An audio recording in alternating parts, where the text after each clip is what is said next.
इस वर्ष निमित्त और निर्माण बन जमा के खाते को बढ़ाओ और अखंड महादानी बनो। आज अनेक भुजाधारी बाप दादा अपने चारों ओर की भुजाओं को देख रहे हैं। कोई भुजाएं साकार में सम्मुख है और कई भुजाएं सूक्ष्म रूप में दिखाई दे रही है। बाप दादा अपनी अनेक भुजाओं को देख हर्षित हो रहे हैं। सभी भुजाएं नंबरवार, बहुत ऑलराउंडर, एवर रेडी, आज्ञाकारी भुजाएं हैं। बाप दादा सिर्फ इशारा करते तो राइट हैंड्स कहते, हाँ बाबा, हाजिर बाबा, अभी बाबा। ऐसे मुरब्बी बच्चों को देख कितनी खुशी होती है।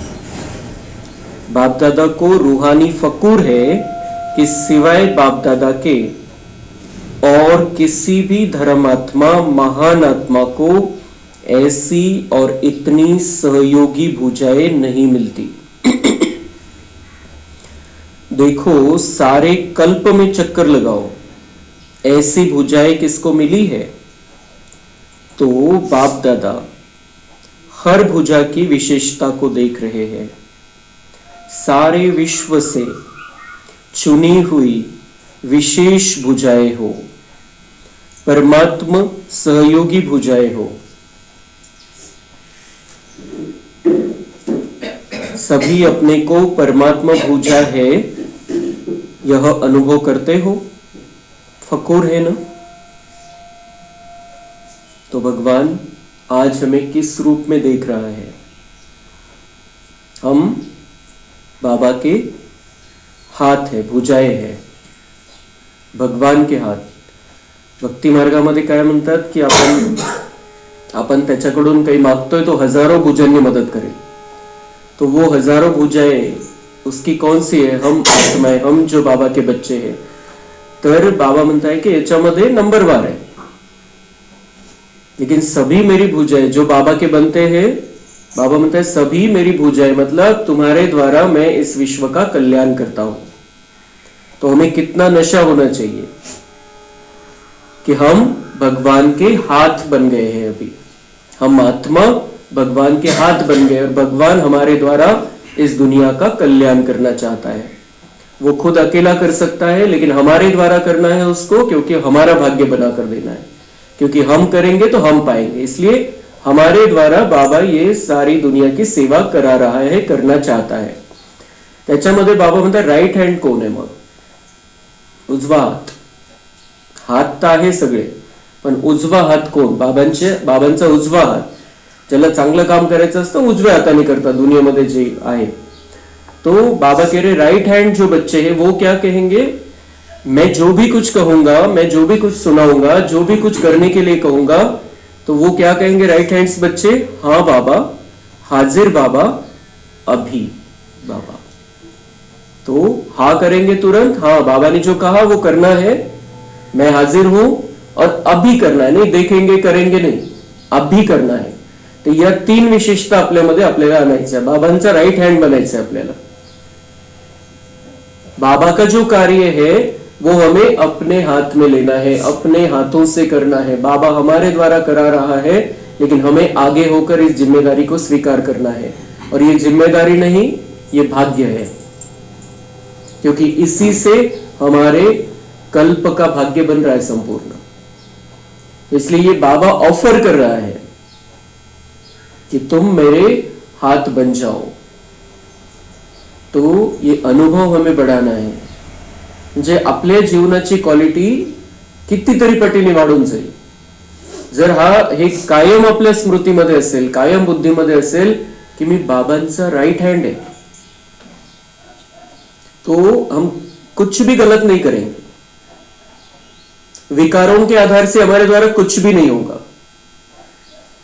बिलकुल आपण अनुभव करून बघायचं. मी जर बाबांचा हात आहे तर बाबा काय करेल, म्हणजे बाबा करणारे माझ्याद्वारे, तर बाबा काय करून घेईल माझ्याकडून, काय करायला पाहिजे मी, हे अशा प्रकारचे संकल्प चालतील. तो बाबा कह रहे अनुभव करो कि आप परमात्मा भूजा हो, बाबा के हाथ हो, और उसमें भी राइट हैंड, उजवा हाथ.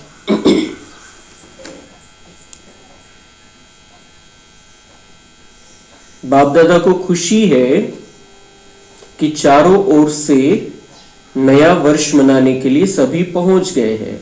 कधीची मुरली 31/12/2003, 31 डिसेंबरची मुरली आहे. 2003 वर्ष जाणार होतं, 2004 येणार होतं, त्या दिवशीची, त्या रात्रीची मुरली. तो नया वर्ष मनाने सब पहुंच गए, लेकिन नया वर्ष क्या याद दिलाता है. नया वर्ष है, ये नया वर्ष आ रहा है, लेकिन वो याद क्या दिलाता है कि पुराना खत्म होने वाला है और नया आने वाला है. तर बाबा म्हणता नया युग नया जन्म. तो याद तुम्हें क्या आना चाहिए, नया वर्ष हो तो कैलेंडर का बदलने वाला है, लेकिन तुम्हें क्या बुद्धि में रहना चाहिए, नया जन्म हुआ है मेरा, और फिर नया जन्म होने वाला है आगे भी. अभी नया जन्म संगम का और सतयुग का नया जन्म होने वाला है, और नया युग आ रहा है. वर्ष नया नहीं, सिर्फ युग ही बदलने वाला है. अब कलयुग बदलकर सतयुग आने वाला है. तो जितना ही अति पुराना लास्ट जन्म है, उतना ही नया पहला जन्म कितना सुंदर है. तो ये अति पुराना लास्ट जन्म जितना सुंदर है, अगर संगम का जन्म देखे तो बहुत सुंदर जन्म है हमारा, और सतयुग का जन्म देखे तो वो भी बहुत सुंदर है, लेकिन कलयुग का जो लास्ट जन्म है, तो बाबा म्हणते यह श्याम और वह सुंदर. कलयुग का लास्ट जन्म कैसे, श्याम म्हणजे विकारांची छाया आहे आपल्यावरती, तो श्याम है, सावले हो गए. और सतयुग में सुंदर, श्याम और सुंदर. श्री कृष्ण को श्याम और सुंदर कहा जाता है. कृष्णाला सावळा पण दाखवलं जातं, तर त्याचं कारण हे आहे की कलियुगामध्ये अंतिम जन्मामध्ये ती स्थिती श्रीकृष्णाची पण होते आणि आपली पण होते. आणि सुंदर कधी आहे, आपण आत्मा सतयुगामध्ये. और फिर वो सुंदरता धीरे धीरे धीरे धीरे कम होती जाती, मतलब आत्मा की सुंदरता और फिर उस हिसाब से शरीर की सुंदरता. इतना स्पष्ट जैसे आज के दिन पुराना वर्ष भी स्पष्ट है और नया वर्ष भी सामने स्पष्ट है, इतकं स्पष्ट आपल्याला दिसलं पाहिजे. 31 डिसेंबरची रात्र बिल्कुल क्लियर असतं. कल सुबह मतलब रात में 12 बजे से 1 तारीख लग जाएगी, नया वर्ष लग जाएगा. तर बाबा म्हणतात इतकं तुम्हाला आता स्पष्ट पाहिजे. कलियुगामधून तुम्ही संगम युगामध्ये आले, आता सतयुग येणार आहे, इतकं स्पष्ट दिसलं पाहिजे. जसं कॅलेंडरची तारीख बदलणार हे स्पष्ट असतं. तो ऐसे अपना नया युग नया जन्म सामने स्पष्ट आता है. आज लास्ट जन्म में है, कल फर्स्ट जन्म में होंगे. तो अगर ये बुद्धि में आ जाए तो कितने पुरुषार्थ की स्पीड हमारी बढ़ जाएगी. हम यहाँ के वातावरण से प्रभावित ही नहीं होंगे, यहाँ के वातावरण की तरफ, इस दुनिया की तरफ आकर्षित ही नहीं होंगे. जैसे बाबा ने कल बताया हमें मिलन की मुरली में, कि इस पुराने संसार की ओर हमें आकर्षित नहीं होना है. पुराना संस्कार भी नहीं होना चाहिए और पुराना संसार की तरफ भी आकर्षित नहीं होना है. तो वो कब होगा, जब हमें ये अनुभव होगा कि ये लास्ट जन्म है, कल हमारा नया जन्म होने वाला है, सतयुग में हम देवता बनने वाले हैं. तो जो आदि बच्चे हैं उन्होंने ब्रह्मा बाप का अनुभव किया. ब्रह्मा बाप को जैसे अपना नया जन्म, नए जन्म का राजयी शरीर रूपी वस्त्र सदा सामने खूंटी पर लटका हुआ दिखाई देता था, जो भी बच्चे मिलने जाते वह अनुभव करते. ब्रह्मा बाप का अनुभव रहा, आज बूढ़ा हूं, कल मिचनू सा बन जाऊंगा. जसं ब्रह्मा बाबांची काय अभ्यास असायचा त्यांचा, बिल्कुल क्लियर असायचं त्यांना. आज मैं बूढ़ा हूं, कल मैं मिचनू बनूंगा, मतलब इतना सुंदर श्री कृष्ण बनूंगा, छोटा सा श्री कृष्ण, बाल श्री कृष्ण बनूंगा. फिर मैं ही विष्णू बनने वाला हूं, मैं ही नारायण बनने वाला हूं. तर जसं अशी त्यांची स्थिती होती की जसं काही ड्रेस खुंटीवरती टांगलेला आहे तो सतयुगाचा, और ये छोड़ना है वो बदल लेना है, इतना सिंपल. अशी त्यांची स्थिती असायची की मैं कल ये बनने वाला हूं, ये ड्रेस पहनने वाला हूं, मैं ये बनने वाला हूं. तो ऐसे ही हमें भी ये होना चाहिए कि मैं कल देवता बनने वाला हूं, बिल्कुल पक्का पाहिजे. तो फिर यहाँ का प्रभाव, यहाँ का दुःख सब समाप्त हो जाएगा. कारण थोडे दिवस धीर धरायचे, खूप सुंदर दुनिया, सुखाची दुनिया, खूप चांगले दिवस आपली वाट बघतायत. है भी आज और कल का खेल, इतना स्पष्ट भविष्य अनुभव हो. आज स्वराज्य अधिकारी है, कल विश्व राज्य अधिकारी है नशा.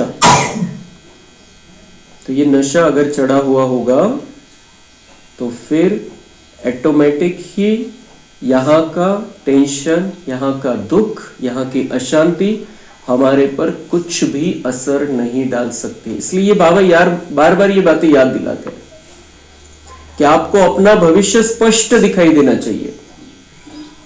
तो फिर हम तैयारी कौन सी करेंगे, वहां जाकर हमें क्या क्या करना है. सिर्फ यहां में अटके हुए नहीं रहेंगे. यहां के लिए तो जो करना है वो करना है, लेकिन प्रभाव नहीं रहेगा उसका. मन बुद्धि से हम तैयारी करते रहेंगे कि नई दुनिया में जाकर मुझे राज करना है. तो मेरी अभी की स्थिति कैसी होनी चाहिए, राज कैसे हाथ में आएगा मेरे, मुझे कितना शांत रहना है, कितना स्थिर रहना है, कितना मुझे सबको देना है, सुख देना है, शक्ति भरनी है, खुशी देनी, ये सब अटेन्शन रहेगा. हे शब्द बाबांचे असे साधारण शब्द आहे, पण त्याच्या मागचं रहस्य आहे की आपली तशी स्थिती बनावी इथंच.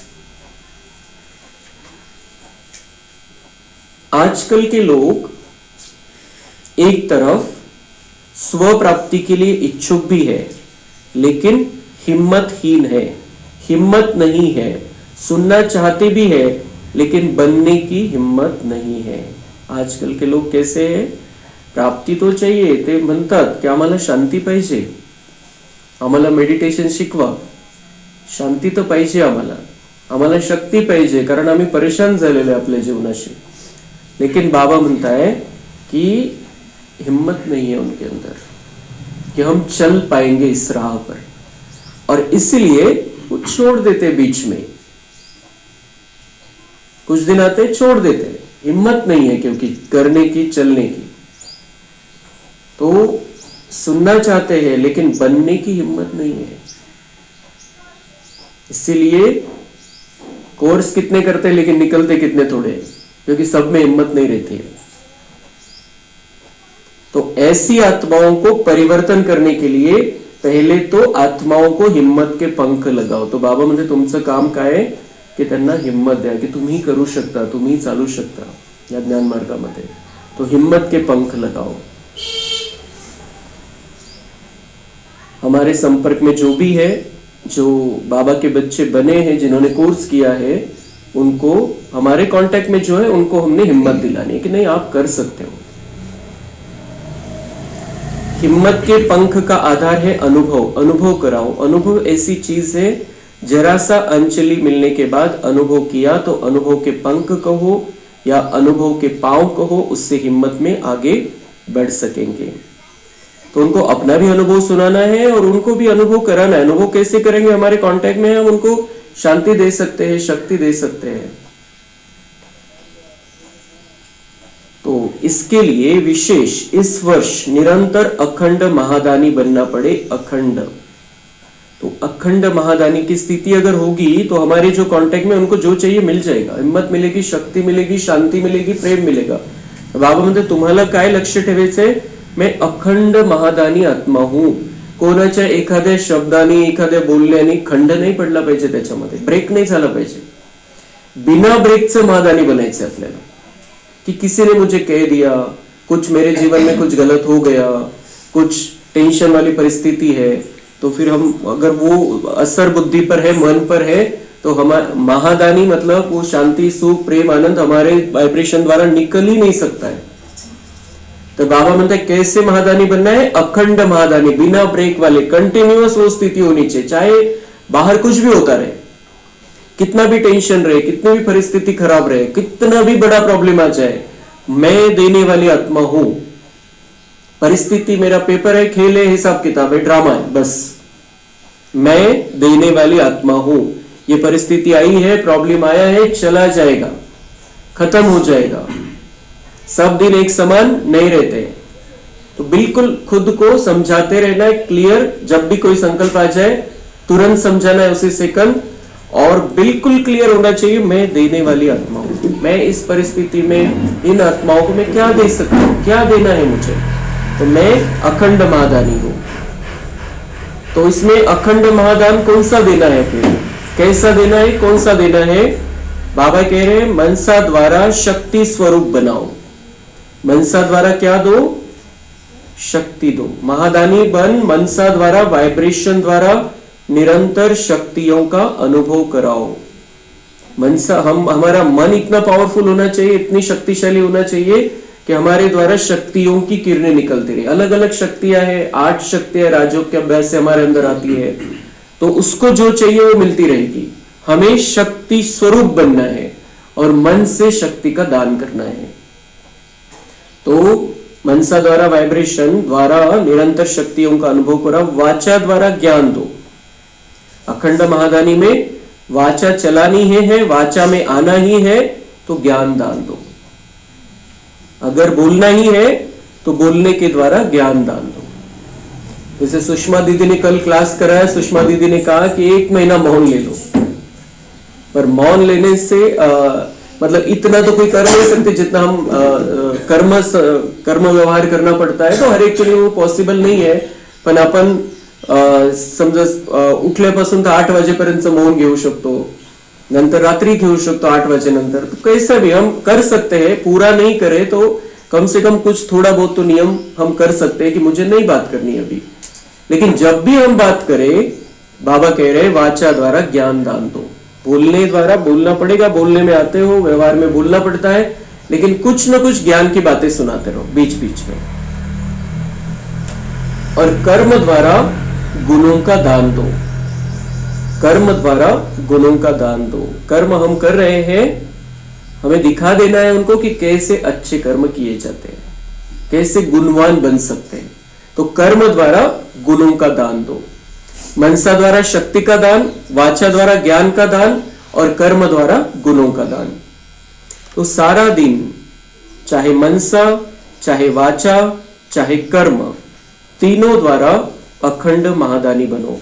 समय प्रमाण, अभी दानी नहीं, कभी कभी दान किया नहीं, अखंड दानी, क्योंकि आत्माओं को आवश्यकता है। अखंड दानी, आत्माओं को आवश्यकता है, महादानी बनना है। आता शिलो दीदी ऐकवत होत्या की महाकुंभ मेळ्यामधून तो समाचार आलेला, आपला जो ज्ञानकुंभ लावलेला आहे, तर मौनी अमावस्येच्या दिवशी तिथे एकीकडे तो प्रॉब्लेम झाला, भगदड झाली, चिंगराचिंगरी झाली, आणि आपल्या ज्ञानकुंभ त्या याच्यामध्ये 36 तास निरंतर सेवा चालली होती, डे नाईट. कारण ते रात्री जागे असतात, मौनी अमावस्येचं महत्व आहे, तर त्यामुळे ते रात्री जागे असतात. तर जे सगळे म्हणजे जितके काही श्रद्धाळू आले, करोड़ों आत्म्यांनी तिथे येऊन संदेश घेतला. तो वाणी द्वारा सेवा भी हुई और वहां पर अनुभव भी कराया जाता है. तो ये अखंड महादानी, ऐसी हमारी भी वैयक्तिक स्थिति होनी चाहिए. वो तो सब मिलकर कर रहे हैं. हमारी पर्सनल ये स्थिति होनी चाहिए कि हम सो रहे हैं, जाग रहे हैं, फिर भी हमारे ऐसे वाइब्रेशन हो कि सेवा होती रहे. फिर जब हम कर्म में है तो कर्म द्वारा दिखा देना है. छोटं कर्म असो, मोठं कर्म असो, आपण किती गुणवान आहे त्याच्यामधून दाखवून द्यायचं आहे. और जब हम बात कर रहे हैं तो ज्ञान की कुछ ना कुछ बातें सुनाते रहना है, संदेश देना है, बाबा का परिचय देना है, ये रास्ता बताना है. तो महादानी बनने के लिए पहले अपना जमा का खाता चेक करो. 4 ही सब्जेक्ट में जमा का खाता कितनी % में है. अगर स्वयं में जमा का खाता नहीं होगा तो महादानी कैसे बनेंगे. तो महादानी बनना है. बाबा म्हणतात ही सेवा तुम्हाला करायची आहे, कंटिन्यूअस सेवा करायची आहे मनसा वाचा कर्मणाद्वारे. पण त्याच्यासाठी काय पाहिजे, जमाच का. तुमच्याकडेच पाहिजे तर तुम्ही देऊ शकाल, तुमच्याकडे जमाच नाही तर कसं देणार. तो जमा का खाता, और जमा के खाते को चेक करने की निशानी क्या है. फिर हमारा खाता जमा का है या नहीं है, कितना जमा है, उसको चेक करने की निशानी क्या है. निशानी सुना रहे बाबा, मनसा वाचा कर्म द्वारा सेवा तो की, लेकिन जमा की निशानी है सेवा करते हुए पहले स्वयं की संतुष्टता. साथ साथ जिन्हों की सेवा करते उन आत्माओं में खुशी की संतुष्टता आई. हमारा जमा है, ये कैसे समझेंगे हम. की हम सेवा कर रहे, जो भी हम कर रहे हैं उसमें हम खुद संतुष्ट आहे, आपल्याला चांगलं वाटतंय जे काही करतोय, आणि दुसरं ज्यांची सेवा करतोय ते पण, त्यांना पण खुशी मिळाली पाहिजे. तो कहेंगे कि जमा का खाता है, जमा है. अगर दोनों तरफ संतुष्टता नहीं तो समझो सेवा के खाते में आपकी सेवा का फल जमा नहीं हुआ. स्वतः संतुष्ट नाही आहे, जबरदस्तीने करताय किंवा बाबांनी सांगितलेले म्हणून करायचंय, संतुष्टता नहीं है. और दूसरा कि उसको संतुष्ट, उसको थोड़ी अलग वाइब्रेशन आ रहे हैं, खुशी नहीं मिल रही है आपकी सेवा से, तो इसका मतलब आपकी सेवा का फल जमा नहीं हुआ. मतलब हम अनमने मन से कर रहे हैं तो उसको भी वैसे ही वाइब्रेशन जाते हैं. बाप दादा कभी कभी बच्चों के जमा का खाता देखते हैं, आपला अकाउंट चेक करतो तो वरती बसून, दोघं मिळून. ऑफिस कुठे आहे चेक करायचं, बाप दादा मतलब सूक्ष्म वतन में, ब्रह्मा बाबा के शरीर में बैठकर शिव बाबा हमारा पूरा हिसाब देखते हैं. अकाउंटचं ऑफिस कुठे आहे, सूक्ष्म वतन. तो कहां कहां मेहनत ज्यादा है लेकिन जमा का फल कम है. मेहनत करते हैं, बाबा म्हणते चेकिंग मध्ये काय दिसलं की मेहनत तर करताय, हाँ सेवा तो करताय, पण वो जमा का फल, जो उससे फल मिलना चाहिए वो कम है. म्हणजे काहीतरी प्रॉब्लेम आहे. सेवा करून जमा का बरं नाही झालं, कारण दोनों तरफ की संतुष्टता की कमी. खुद भी संतुष्ट और जिसकी सेवा कर रहे हैं वो भी संतुष्ट, तो इसमें कमी है. अगर संतुष्टता का अनुभव नहीं किया, चाहे स्वयं चाहे दूसरे, तो जमा का खाता कम होता है. बाप दादा ने जमा का खाता बहुत सहज बढ़ाने की गोल्डन चाबी बच्चों को दी है. तो देखो भगवान का कार्य कैसे चलता है, क्या करना है ये बताता है, फिर हम क्या कर रहे हैं उसकी रिजल्ट देखता है. रिजल्ट में हम फेल है या पास है या कुछ कम पढ़ रहे हैं तो वो देखकर वो हमें उसका उपाय भी बताता है. तो ये इस तरह की भगवान की ये सीख है. बाकीच्या कुठल्याही धर्मामध्ये कुठल्याही शास्त्रामध्ये ही सिस्टम नाहीच है. कितना सिंपल रीति से बाबा हमें आगे लेकर जा रहा है कि अभी कौन सा समय चल रहा है, आत्माओं को क्या जरूरत है, तुम्हें क्या करना है, फिर तुम करते हो तो उसका क्या होता है, उसका फल क्यों नहीं जमा हो रहा है, फिर अगर ये स्थिति है कि पूरा फल नहीं मिल रहा है आपको तो फिर अब उसका उपाय क्या है. ही जी सिक्वेन्स आहे आणि ही जी सिस्टम आहे कुठल्याही भक्ती मार्गामध्ये नाहीये, कुठल्याही धर्माच्या, कुठल्याही पंथाच्या, कुठल्याही जातीच्या. कोई भी साधु सन्यासी जो भी थे पहले उन्होंने अच्छी ही बातें सिखाई, किसी ने बुरी बात नहीं सिखाई. आजकल का अलग विषय है, लेकिन पहले जिन्होंने भी जो भी बताया, जो भी शास्त्र लिखे, बहुत अच्छी बातें बताई, लेकिन उसमें हम चल क्यों नहीं पा रहे हैं, उसके लिए क्या करना चाहिए, क्या उपाय है, शक्ति कहां से मिलेगी, तुम्हारी स्थिति क्या होनी चाहिए, ये किसी ने नहीं सिखाया. चांगलं चांगलं तर सगळ्यांनी सांगितलं, वाईट थोडी सांगितलं कोणी. कोणत्याही धर्माचं पुस्तक उचलून बघायचंय. हे लोक वागतात चुकीचं, त्या धर्मामध्ये 5-10% लोक खराब असतात आणि सगळा धर्म बदनाम होतो. त्यांनी सांगितलेलं चुकीचं बिलकुल नाहीये, चांगलं सांगितलेलं आहे. पण त्याला ऍक्टिव्हेट कसं करायचंय, अंमलात कसं आणायचंय, प्रॅक्टिकल मध्ये कसं आणायचंय, काय प्रॉब्लेम येईल, मग त्याचं सोल्युशन काय, शक्ती कुठून घ्यायची, ही कुठल्याही धर्मशास्त्रामध्ये नाहीये. कोणताही साधू संन्यासी आचार्य हे सांगत नाही. अच्छी बातें सुनाते हैं, लोगों को आनंद आता है बस, पण जेव्हा प्रैक्टिकलचा विषय येतो तेव्हा नहीं करू शकत कोणीच. तो बाबा की ये समझाने की स्टाइल, ये मुरली, हमें इसका बहुत अच्छी रीति से गहराई से जाना चाहिए उसमें कि भगवान आता है, अगर भगवान है, अगर वो सिखाएगा तो इसी तरीके से सिखाएगा. और कोई कुछ अच्छी बातें सुना रहा है तो वो जनरल बातें हैं, वो कोई भी सुना देगा, छोटा बच्चा भी सुना देता है कभी कभी क्या करना है क्या नहीं करना है, तो कोई बड़ी बात नहीं है. लेकिन भगवान ने जो मुरलियां चलाई है ये सारा सिक्वेन्स है उसके अंदर. हा फरक आपण लक्षात, थोडस आपण मुरली ऐकतो पण नंतर थोडस निवांत बसून हा विचार करायचा है कि हम क्या प्राप्त कर रहे हैं, कितना ऊंचा ज्ञान हमें मिल रहा है, कितना मेरा ऊंचा भाग्य है। जो बड़े बड़े ऋषि मुनियों को ये भाग्य नहीं है, कितना सारा इतना सुंदर ज्ञान प्राप्त कर ले। और फिर इस ज्ञान को प्रैक्टिकल में लाने के लिए बाबा हमें योग की विधि सिखाता है। योग करना है, बैठकर योग करना है, चलते फिरते योग करना है, फिर हम उससे हमारे अंदर परिवर्तन आता जाता है। तो आज वो सारे ही बातें करने के लिए, हमें चारों विषयों में आगे जाने के लिए हमें क्या करना चाहिए, इस पर अपनी जीवन को देखते हुए हमें विचार मंथन करना है कि मुझे तो चारों विषयों में फुल मार्क्स लेने हैं। तो बाबा अलग अलग समय पर अलग अलग बातें समझाता है। कोई विषय लिया है तो उसमें आगे कैसे जाना है, कोणता पॉइंट बाबा सांगता है, त्याच्यामध्ये काय प्रॉब्लेम है, तो कसं पुढे जाए, ये सब बातें मुरली के अंदर हमें मिल जाती है। मुरली मतलब संपूर्ण अभ्यास है। एक एक मुरली बाबा की हमें देवता बना सकते हैं, अगर उस मुरली का स्वरूप बन जाए हम कंप्लीट। इतनी एक एक मुरली में ताकत है कि बस बाबा ने जो कहा वैसा मैं बन जाऊं तो मेरा सतयुग का भाग्य बन जाएगा। इसलिए ऐसा नहीं है कि कोई हम 80 साल से 50 साल से ज्ञान में, 20 साल से ज्ञान में है, हम नए आए हैं और उस मुरली का स्वरूप बन जाए हमारा देवता बनने का, और उसमें भी 16,108 में आने का भाग्य अभी भी बन सकता है, 108 में भी आ सकते हैं। तो हर एक मुरली का बहुत अच्छी रीति से, एक ही मुरली आपल्याकडून मिस नहीं झाली पाहिजे, क्योंकि भगवान किस मुरली में क्या बात सुना और उससे मेरा क्या टर्निंग मिल जाए मेरे लाइफ को, बोल नहीं सकते। इसलिए एक भी बाबा की मुरली हमें मिस नहीं करनी है, चाहे कुछ भी हो जाए, तिकडे किती नुकसान हो गया, बाबा भर देगा वो नुकसान को। तो इतनी सुंदर बातें, हमारा भाग्य है, और ये भी कुछ ही दिन चलने वाला है ये कार्यक्रम।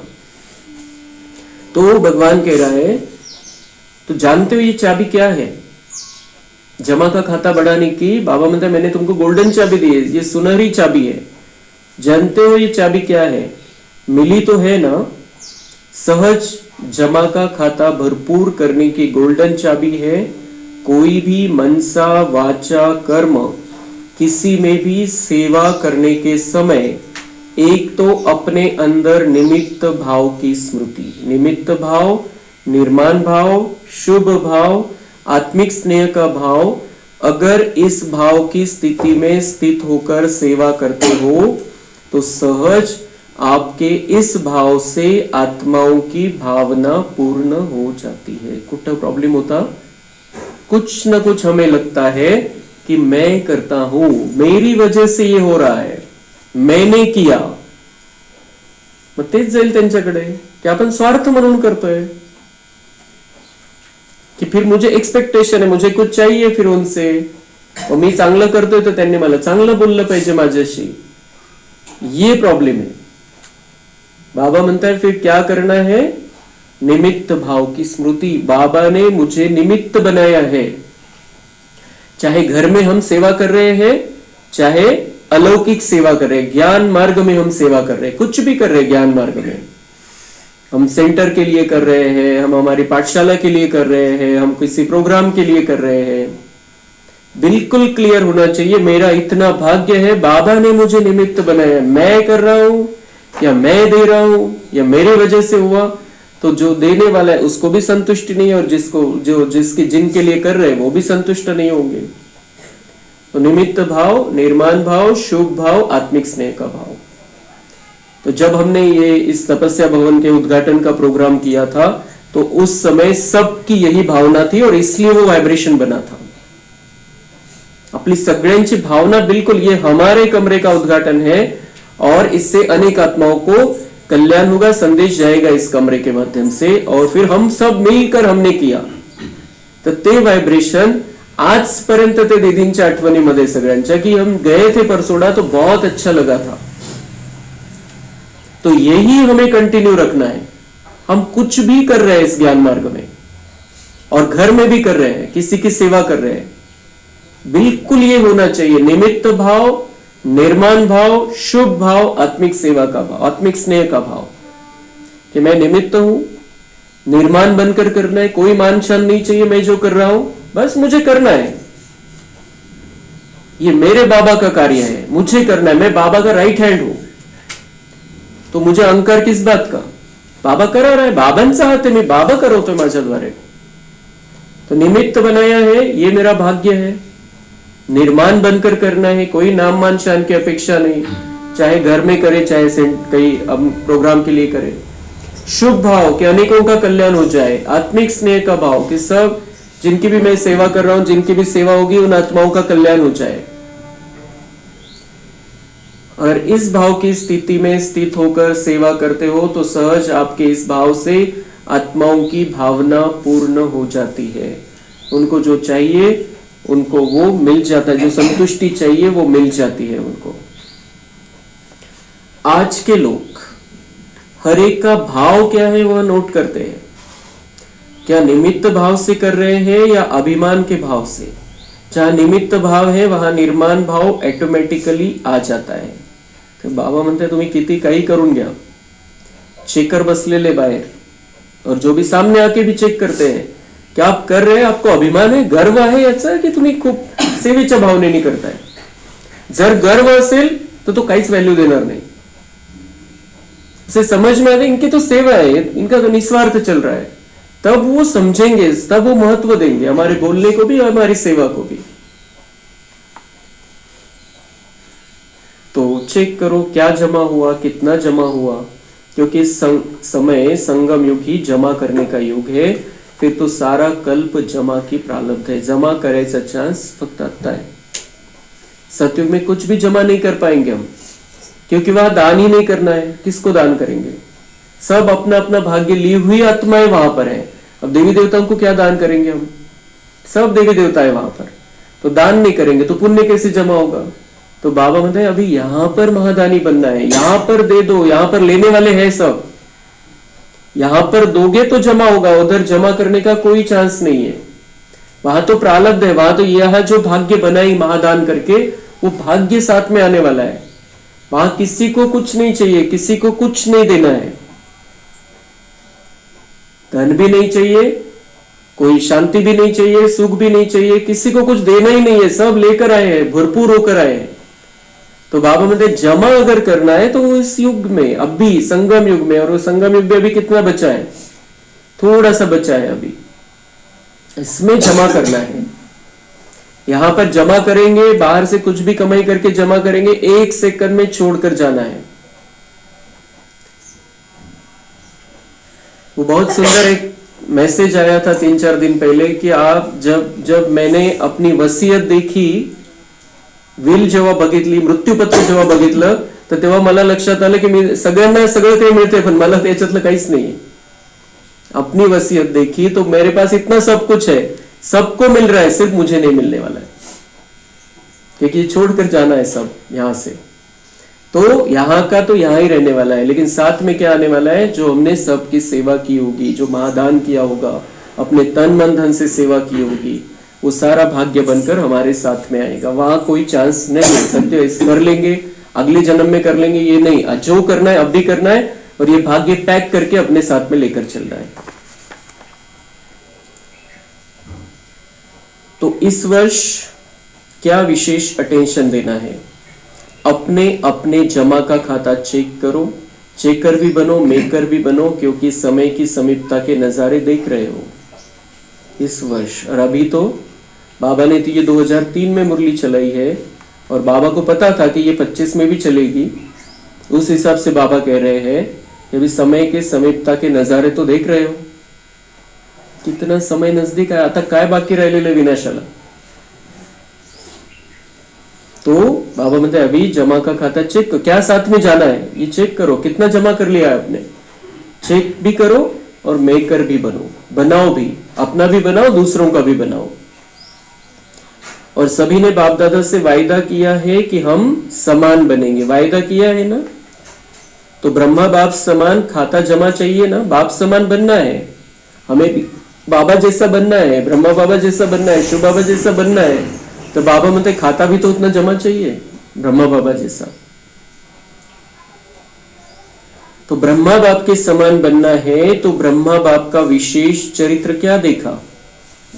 तो चरित्र देखा हमने, हमें पता है, हम कहानी सुन रहे हैं बाबा की। पहला पार्ट हो गया, दूसरा पार्ट भी अभी 4 दिन में खत्म हो जाएगा। कितनी सुंदर बातें हैं, क्या क्या नहीं सिखाया ब्रह्मा बाबा ने, सब कुछ करके सिखाया। कैसे हम बाबा का ज्ञान प्रैक्टिकल में ला सकते हैं, कर सकते हैं। उस समय तो बाबा के लिए कितना कठिन था। अभी तो हमारे लिए बहुत सिंपल है क्योंकि सारे नजारे सामने हैं। वहां पर तो सारा विरोधी वातावरण में बाबा ने ये करके दिखाया।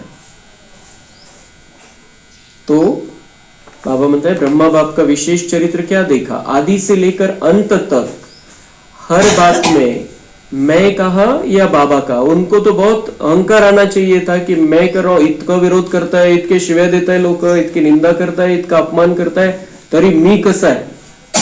लेकिन उन्होंने कभी नहीं कहा कि मैं कर रहा हूं। बुद्धि में क्लियर था, मैं बाबा का राइट हैंड हूं, बाबा करा रहा है, मैं सिर्फ निमित्त हूं। इतकं सगळं करून सुद्धा ते बिलकुल नामानिराळे राहिले। त्याचा प्रभाव नव्हता की माझ्यामुळे हे झालं त्यांच्यामुळेच। तसं जर पाहिलं तर शिवबाबा भी कहता है अगर ये ब्रह्मा नहीं होता तो मैं क्या कर सकता था। तो इसलिए लेकिन उन्हें एक सेकंड के लिए भी कभी अहंकार नहीं आया कि मैंने किया। तो आदि से लेकर अंत तक हर बात में मैं कहा या बाबा कहा, मैं कर रहा हूं नहीं, बाबा करा रहा है। किससे मिलने आए हो, बाबा से मिलने आए हो। मैंपन का अभाव, अविद्या, यह देखा ना, देखा। हर मुरली में बाबा बाबा कितना बार याद दिलाते हैं। मैं बोल रहा हूं, कभी नहीं बोला। ब्रह्मा बाबा और शिव बाबा दोनों मिलकर मुरली चलाते थे, जो साकार मुरलियां है। बीच बीच में ब्रह्मा बाबा अनुभव सुनाते थे, लेकिन मैं ये कर रहा हूं ऐसे नहीं। बाबा ने ये समझाया, बाबा ने ये बताया है, बाबा ने ये कहा। ऐसे शब्द है मुरलीमध्ये। मैं ये कह रहा हूं एकदा सुद्धा एका मुरलीमध्ये सुद्धा नाही आलेलं आहे। जसं 20-30% ब्रह्मा बाबांचे महावाक्य प्रत्येक साकार मुरलीमध्ये, लेकिन कभी भी कोई भी शब्द, कोई भी वाक्य में ये नहीं कि मैं ब्रह्मा ये कह रहा हूं तुमसे। कि बाबा ने क्या बताया ये समझाते थे वो। तो मैंपन का अभाव, समान बनना, इसका अर्थ ही है पहले मैंपन का अभाव हो। पहले सुनाया है कि ब्राह्मणों का मैंपन भी बहुत रॉयल है। याद है ना, सुनाया था ना। सब चाहते हैं कि बाप दादा की प्रत्यक्षता हो, बाप दादा की प्रत्यक्षता करे। प्लान बहुत बनाते हो, अच्छे प्लान बनाते हो, बाप दादा खुश है। लेकिन यह रॉयल रूप का मैंपन प्लान में, सफलता में कुछ परसेंटेज कम कर देता है। नेचुरल संकल्प में, बोल में, कर्म में, हर संकल्प में बाबा बाबा स्मृति में हो, मैंपन नहीं। बाप दादा करावनहार करा रहा है।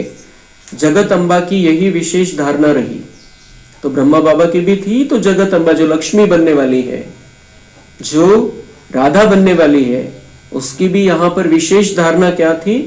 जगत अम्बा का स्लोगन याद है, बोलो, हुक्मी हुक्म चलाए चला रहा। यह थी विशेष धारणा जगत अम्बा की।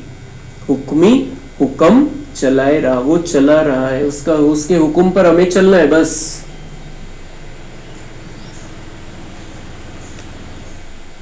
तो हम मुरली के पॉइंट्स को अपने हिसाब से नहीं ले सकते। हाँ, बाबांनी तर असं सांगितलं, पण माझं तर असं आहे, माझी परिस्थिती अशी आहे, बाबांना काय माहिती। हम ऐसे नहीं ले सकते किसी मुरली के पॉइंट को। वो उसने अगर कहा है तो इसीलिए कहा है कि मैं कर सकता हूं। तो ये बहानेबाजी का खेल बंद हो जाएगा अगर हम ये समझते रहे। तो नंबर लेना है, समान बनना है, तो मैंपन खत्म हो जाए। कशासाठी सांगताय बाबा? अगर समान बनना है और नंबर लेना है। नहीं नंबर लेना है तो जो करना है करो, तुम्हारी मर्जी। लेकिन अगर समान बनना है, नंबर आगे लेना है, तो मैं जो कह रहा हूं वो करो। मैंपन को समाप्त करो, उसको उसके हाथ में अपने आप को सौंप दो, उसका हाथ बन जाओ। तो फिर संपूर्ण जो सुंदर श्रेष्ठ भाग्य का निर्माण हो जाएगा। नहीं करना है तो बाबा बोलते जो करना है करो, तुम्हारी मर्जी है। और ऐसे भी हमारी मर्जी है, करना है या नहीं करना है बाबा का काम है हमें समझाना। कितना करना है, कहां तक करना है, वो हर एक की मर्जी है। जितना करेंगे उतना अच्छा। तो मुख से ऑटोमेटिक बाबा बाबा शब्द निकले। कर्म में, आपकी सूरत में बाप की मूरत दिखाई दे, तब प्रत्यक्षता होगी। तो प्रत्यक्षता तो सब चाहते हैं कि बाबा प्रत्यक्ष झालं पाहिजे, सगळ्यांना कळलं पाहिजे बाबा कोण आहे। बाबा सगळ्यांना ते जाणवलं पाहिजे, सगळ्यांनी म्हटलं पाहिजे मेरा बाबा. तो बाबा म्हणते प्रत्यक्षता तो करना चाहते सब, लेकिन कैसे प्रत्यक्षता होगी? आपकी सूरत में बाप की मूरत दिखाई दे तब प्रत्यक्षता होगी. आपकी सूरत में बाप की मूरत दिखाई दे. बाप दादा यह रॉयल रूप के मैंपन के गीत बहुत सुनते हैं. मैंने जो किया वह ठीक है, मैंने जो सोचा वही ठीक है, वही होना चाहिए. वह मैंपन धोखा दे देता है. सोचो भले, कहो भले, लेकिन निमित्त और निर्माण भाव से. बाप दादा ने पहले भी एक रूहानी ड्रिल सिखाई है. कौन सी ड्रिल? अभी अभी मालिक, अभी अभी बालक. विचार देने में मालिकपन, मेजॉरिटी के फाइनल होने के बाद बालकपन. यह मालिक और बालक, यह रूहानी ड्रिल बहुत बहुत आवश्यक है. सिर्फ बाप दादा के 3 शब्द शिक्षा के याद रखो. तर बाबा म्हणता ये जब आप मैंने कहा और मैंने किया, मैंने कहा वही होना चाहिए, सेवा में भी, घर में भी, तो ऐसा नहीं होना चाहिए. बाबा म्हणता है सोचो भले, कहो भले कि ऐसा होना चाहिए. मालिक बनकर कहो, पण बहुमताने जे स्वीकारलं, सगळ्यांना जे मान्य आहे, तर त्यावेळेला मग तुम्ही बालक बनून जा. तुमचं मत जरूर द्या, पण मग सगळ्यांना जर ते मान्य नाही आणि सगळ्यांनी वेगळी गोष्ट मान्य केलेली, तर बालक बनकर उसे स्वीकार लो. मालिक बनकर राय दो और जो कुछ फाइनल होता है सबका मिलकर उसमें बालक बन जाओ. फिर मग स्वीकारोगे छोटा बच्चा बनो. तो ऐसा ही सेवा केंद्र पर या घर में भी यही हमें अपनी जो मन की अवस्था है इस तरीके से तैयार कर लेनी है. तो बाबा मतलब ये ड्रिल है एक प्रकार की.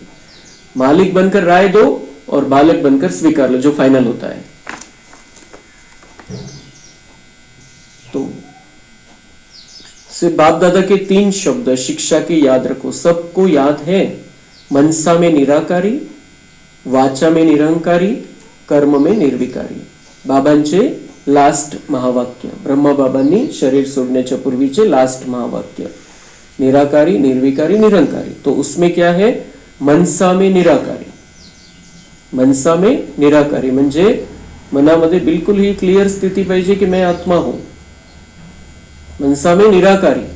वाचा में निरंकारी. हमारी वाचा में कोई अहंकार नहीं दिखाई देना चाहिए किसी को भी. अहंकाराचं बोलणं नाही पाहिजे. और कर्म में निर्विकारी. कर्म में कोई विकार नहीं होना चाहिए. निर्विकारी. कर्म करते हुए निर्विकारी, मनसा सदा निराकारी, और वाचा में जब आते तब निरहंकारी. जब भी संकल्प करते हो तो निराकारी स्थिति में स्थित होकर संकल्प करो और सब भूल जाए, लेकिन ये 3 शब्द नहीं भूलो. जब कोई संकल्प करते हैं मैं आत्मा हूं, तो मैं आत्मा क्या सोच सकता हूं?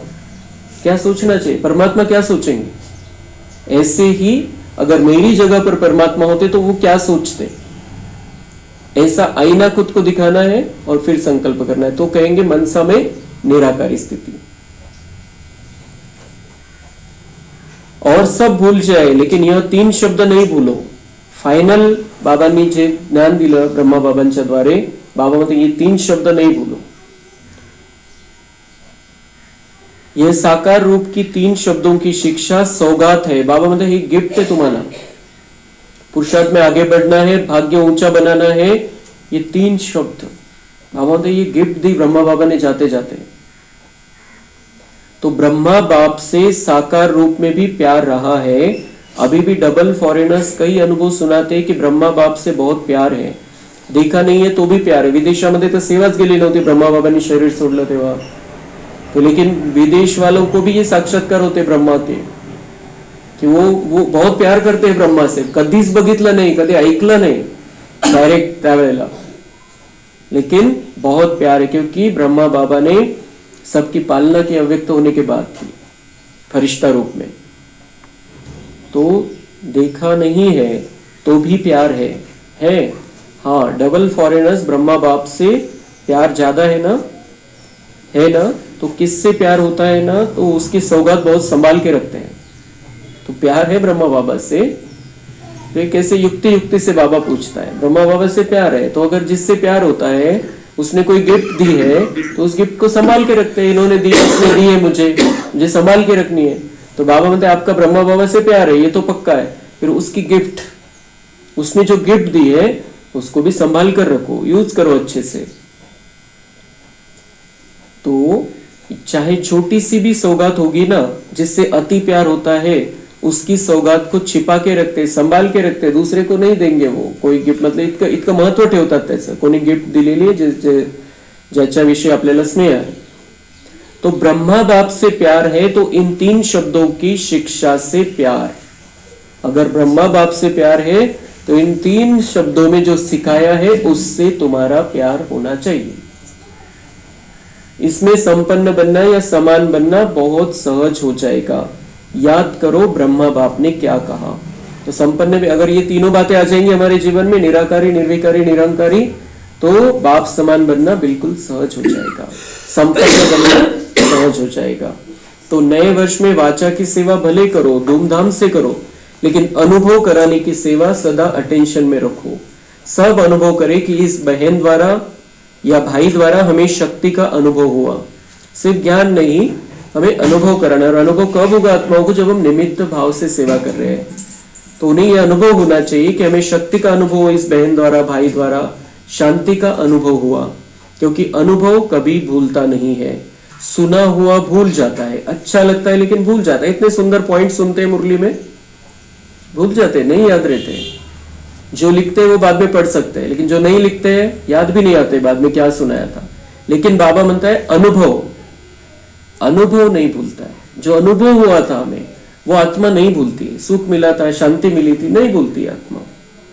तो अनुभव ऐसी चीज है जो खींच के उसको आपके नजदीक लाएगी. संपर्क वाला संबंध में आता रहेगा, क्योंकि संबंध के बिना वर्षे के अधिकारी नहीं बन सकते हैं.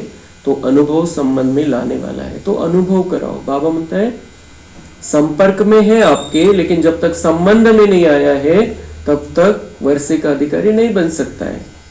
संपर्क और संबंध, संपर्क में हमारे हैं, संबंध में बाबा के लाना है. जैसे अभी प्रकाश भाई 3 साल से संपर्क में थे, लेकिन संबंध तो अभी बना है उनका बाबा के साथ, तो अभी उनको वर्षे का अधिकार मिला है. बाबा के बच्चे बने हैं, वर्षे का अधिकार उनको अभी मिलने वाला है. तो संपर्क अलग चीज है. हमारे कांटेक्ट में है, संपर्क में है, लेकिन हमारे कांटेक्ट से कुछ नहीं होने वाला है. देने वाला बाबा है. संबंध बाबा के साथ होना चाहिए. तो कितने भी लोग हमारे कांटेक्ट में है, लेकिन उनका वैसा हमारे कांटेक्ट से कोई कल्याण नहीं होने वाला है. कल्याण करने वाला बाबा है, तो बाबा से उनका संबंध हमें जोड़ना है. तो कैसे जोड़ेंगे? भावना वैसी होनी चाहिए, शुद्धता होनी चाहिए, उनका कल्याण हो ये भावना होनी चाहिए, शुभ भावना होनी चाहिए हर एक के प्रति. तो वो बाबा से संबंध में आएंगे. हमारे संपर्क से बदलकर वो बाबा के संबंध में आ जाएंगे, बाबा के बन जाएंगे. तब उनको वर्षा मिलेगा, तब उनका भाग्य बनेगा, तब वो रिकॉर्डिंग होगी, तब आज का जीवन भी सुंदर बनेगा.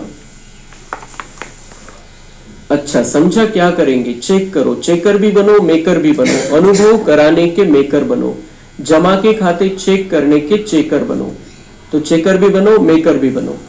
अपना अनुभव कराने के मेकर बनो, अनुभव कराओ सबको, और अपना खाता चेक करो जमा का, और चेक करके मेक भी करो, बनाओ भी. अभी सभी क्या करेंगे? बाप दादा को नए वर्ष की कोई गिफ्ट देंगे या नहीं? नए वर्ष में क्या करते हो? तो नए वर्ष में गिफ्ट देते हैं, एक दूसरे को मिलते हैं. तो एक दो को गिफ्ट देते हो ना, तो एक कार्ड देते हैं, एक गिफ्ट देते. एक तो ग्रीटिंग कार्ड देता, एक गिफ्ट देता. आणि जे विदेशातले भाई बहिणी यायचे बाबांना भेटायला त्यावेळेला, तर ते मोठे मोठे ग्रीटिंग्स कार्ड घेऊन यायचे बाबांना शुभेच्छा देण्यासाठी. तो उनकी भावना रहती थी, बस बाबा को क्या शुभेच्छा देंगे, भावना रहती थी. बड़े बड़े कार्ड्स लेकर आते थे, तो गिफ्ट भी लेकर आते थे, कार्ड भी लेकर आते थे. तो बाप दादा कह रहे बाप दादा को कार्ड नहीं चाहिए, कार्ड नहीं चाहिए. बाप दादा को क्या चाहिए? रेकॉर्ड चाहिए. कार्ड नहीं, रिकॉर्ड चाहिए.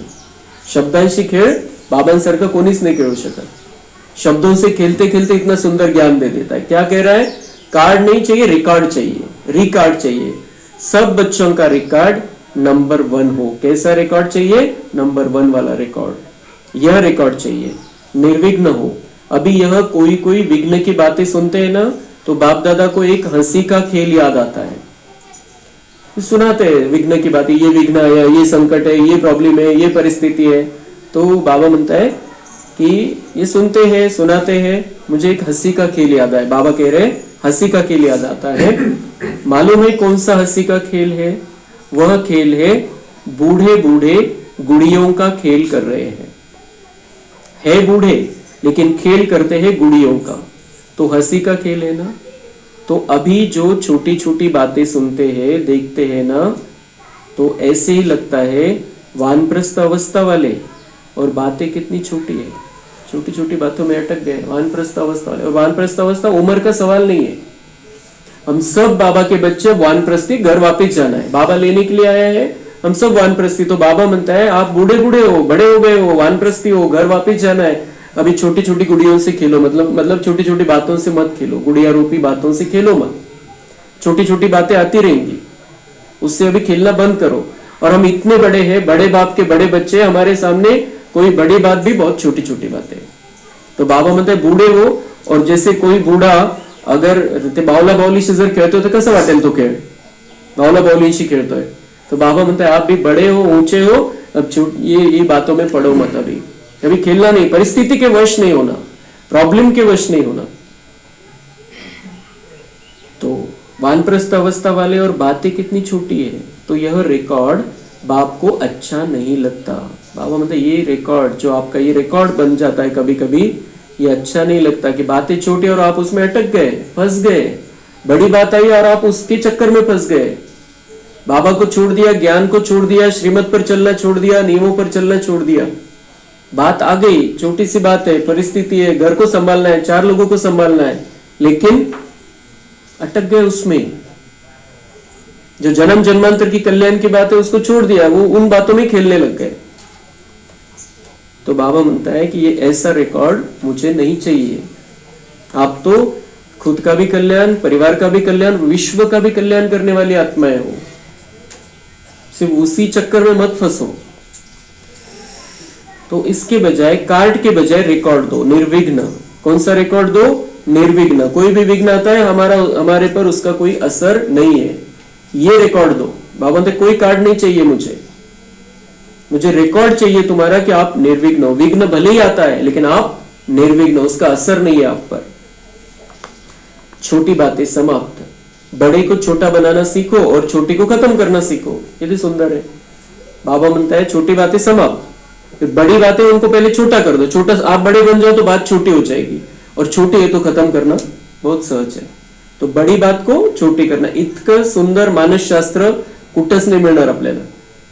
मानसशास्त्राचे मोठे मोठे अभ्यासक है, इतके मोठे मोठे त्यांचे पुस्तक है, लेकिन बाबा कितनी वो मानसशास्त्र की बातें कितनी आसान तरीके से हमें समझा देता है। ही सगळ्यात मोठी युक्ती जर कोणाला प्रॉब्लेम मधून बाहेर पडायचंय तर, प्रॉब्लम को छोटा समझो, आप बड़े बन जाओ तो प्रॉब्लम छोटी, आप बड़े तो आप उसको पूरी तरीके से बहुत अच्छी रीति से समाप्त कर सकेंगे। वो छोटी बात आप पर असर नहीं डालेगी। तो बड़े को छोटा बनाना सीखो और छोटी को खत्म करना सीखो। बाप दादा एक एक बच्चे का चेहरा, बाप दादा का मुखड़ा देखने का दर्पण बनाना चाहते हैं। क्यों सुना रहा है सब बातें? बाबा कह रहा है कि आपका एक एक बच्चे का चेहरा, मतलब इतना चेहरा, इतनी खुशी होनी चाहिए, किसी भी कारण से उदासी, निराशा, वो लोड दिखाई नहीं देना चाहिए चेहरे पर। बाबा म्हणताय मला तुमच्या चेहऱ्याला आरसा बनवायचे ज्याच्यामध्ये ते बाबांना बघतील। बाबा दिसला पाहिजे। केव्हा बाबा दिसेल? जेव्हा आपली स्थिती तितकी उच्च आहे, खूप शांती आहे, खूप स्थिरता आहे, तेव्हा आपल्याद्वारे त्यांना बाबांचा अनुभव होईल कि हाँ बाबा होगा तो ऐसे होगा। तो ये इस स्थिति तक हमें पहुंचना है हर एक को। तो बाप कितनी सुंदर सुंदर बातें सुनाई है बाबा ने आज, जिस पर चिंतन मंथन करना है, अपने जीवन से लगा कर देखना है हर एक बात को। तो बाप दादा एक एक बच्चे का चेहरा, बाप दादा का मुखड़ा देखने का दर्पण बनाना चाहता है।